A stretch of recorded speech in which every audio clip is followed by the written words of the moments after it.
5 minutes ago, something happened inside the Catholic Church that had not happened for more than 600 years. Inside St. Peter's Basilica, the high ceiling seemed to press down, holding its breath, as if the whole building knew that history was about to change. Outside, Rome moved with its normal energy, tourists taking photos and cars rushing by. But inside those old walls, something irreversible was starting. There was no music, no grand announcement, just a quiet but powerful moment as Pope Leo XIV walked down from the raised platform. He did not move like a man losing power, but like someone returning something that never really belonged to him.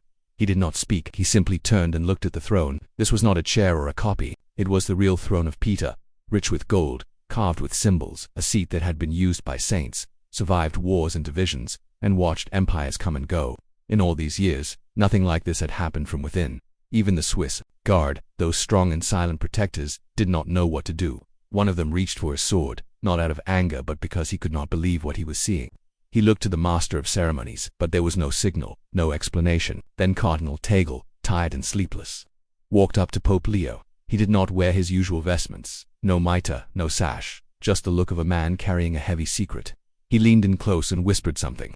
The words were soft but powerful. "If we have built a throne taller than the cross, let it fall." For a second there was only silence. Then, suddenly, things began to move. In less than 2 minutes, a relic older than most nations was lifted off its pedestal and brought out for all to see. No one tried to stop them. No one dared to interrupt. It was not hidden. It was not kept safe for the future. It was set on fire. The sound was quiet, like wood breaking, not loud, but final. History seemed to sigh and let go. Some cardinals stood in shock, others bowed their heads, and one fell to his knees in tears, not because he was angry, but because he had prayed for this moment and never thought it would come. Cameras recorded every second, capturing the moment. That a throne was destroyed not by outsiders, not by protests or violence, but by the Church's own leaders. It was not a rebellion or a defeat. It was something more serious, a choice made by the two most trusted men in the Vatican. And outside, the world began to panic. In Manila, cathedral bells rang out of rhythm. In Buenos Aires, newscasters wept. On live TV, in Vatican City, smoke rose, not the white smoke of a new pope, but dark, troubled smoke that signaled something deeper. Around the world, headlines screamed. People asked if this was the end of papal tradition, or a betrayal, or maybe the start of a new reformation. Was Pope Leo a prophet, or had he destroyed everything the Church stood for? Inside the Vatican, no one explained anything. There was no press conference, no statement, no apology, only silence. And that silence was louder than anything the Church had heard in centuries. To understand what really happened, you have to understand the moment we are in. The Church is not standing strong and proud. It is standing at a crossroads, full of cracks and questions. For years people stopped whispering their doubts and started shouting them. Cathedrals, once full of songs, now echo with suspicion. Bishops' robes, once signs of respect, now carry shadows of old secrets. The outside world does not just criticize the Church, it has found ways to influence it, to pull it in new directions. People still believe, but they trust less. Too many have seen the truth come out only after it was too late to make a difference. Too many have felt alone in the pews, praying to a God who seemed silent while the powerful hid secrets behind stained glass. This is the Church Pope Leo inherited, not shining with glory, but bruised, fragile, and bleeding in places no one wanted to see. Pope Leo did not come from power. He grew up far from Rome, in a forgotten town where faith was simple and miracles were not celebrated with gold but with kindness, hospital beds, and simple meals. He was chosen as Pope not because he was powerful, but because he was not. That gave people hope. He kissed lepers, wrote letters in the language of mothers, refused private jets, and cried at memorials where other popes would stand still and cold. But even kindness has a shadow. His humility brought change, some say too much, too quickly. He ended titles no one had questioned since the 1500s, took down marble plaques that honored past popes involved in oppression, and made even cardinals prove themselves each year. Some cheered, others felt threatened. At his side was Cardinal Tagle, a quiet scholar from Manila, who lived in a tiny room over an orphanage, wore tradition to protect the poor, not to show off, and listened so well that even those who disagreed with him could not help but be still. They were a team, a bridge between old and new, reform and reverence. But as the changes grew, something broke between them. They stopped meeting each other's eyes. They passed in the halls without a word. No one talked about it, but everyone felt the change. And then, together, they destroyed the throne. Now the Church is not asking what happened, it is asking who to follow. The men who burned the throne are not united anymore. Somewhere in that break is a truth that was never supposed to be seen.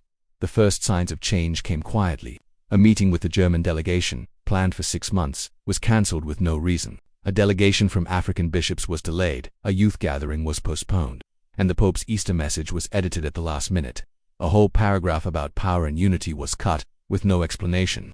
The cameras kept rolling, the Mass went on, but those who paid attention knew things were not the same. Then came a day of real silence. The Vatican's live cameras, which show the slow, peaceful routines of daily life, suddenly went black for 24 hours. No explanation was given, just blank screens where the heartbeat of Rome used to show itself to the world. In that same window of darkness, Cardinal Tagle disappeared. He missed meetings and speeches, and his only public message was that he was in prayer. People close to him felt something was wrong. It was not retreat. It was a struggle, a conflict in his heart at the same time. Pope Leo cancelled a long-awaited meeting with the Eastern Orthodox Patriarch. No reason was given, just more silence. What looked like humility now started to look like something else, a heavy burden, a man who had seen something so hard that he could not share it. In the Vatican library, old documents, disappeared manuscripts about papal power, carvings showing the throne on fire, ancient texts replaced by empty spaces and signs saying, "Under restoration," but no one saw any work being done. A secret meeting was held among the cardinals. When it was over, one left holding his rosary with white knuckles. Another asked to retire early. A third cried and said only, "He has done it." No one needed to ask what it was. They already knew. This was not normal business. It was preparation for something the Church had never seen. Pope Leo began gathering wood beneath the throne. Cardinal Tagle, the man people trusted to calm things down, vanished into the background. These were not coincidences. They were warnings, signs that something big was coming. Many refused to see it. They did not want to believe that something so old and steady could shift under their feet. One ordinary Tuesday, Cardinal Tagle came out of the papal quarters alone, carrying a letter and looking as though something inside him had broken. He did not speak to anyone, just walked past the guards. Within 2 days, a letter leaked out, written in Tagle's careful hand. It said, "If this is your path, I cannot follow you into the fire." No names, no date, but everyone who read it understood this was not about politics or power. This was about two men, once united, now going different ways. After that, the Pope changed how he lived. He stopped seeing most people. His circle of advisors shrank to 3. All new faces, all loyal only to him. Security grew tighter. Archives were sealed. Secret documents moved into the crypt, and for the first time since the 1970s, guards were posted at certain doors. The Jesuits, once the Pope's biggest supporters, began to distance themselves. Seminaries around the world paused their plans to follow his reforms. Even bishops from the East, who usually stayed silent, sent a letter warning, "Tradition is not a relic, it is breath. When breath is withheld, the body begins to collapse." Bells rang in mourning, not protest. Pope Leo was seen sitting alone, where the throne once stood, on the stone floor with hands open and light pouring down. The fire had started, not in rage but in confusion and heartbreak. Not everyone agreed, not everyone understood, but no one could deny that something huge had just happened, and that the world's oldest Christian seat of power was changed forever. Word of the throne's destruction spread fast. Smoke and shock rolled out across the world.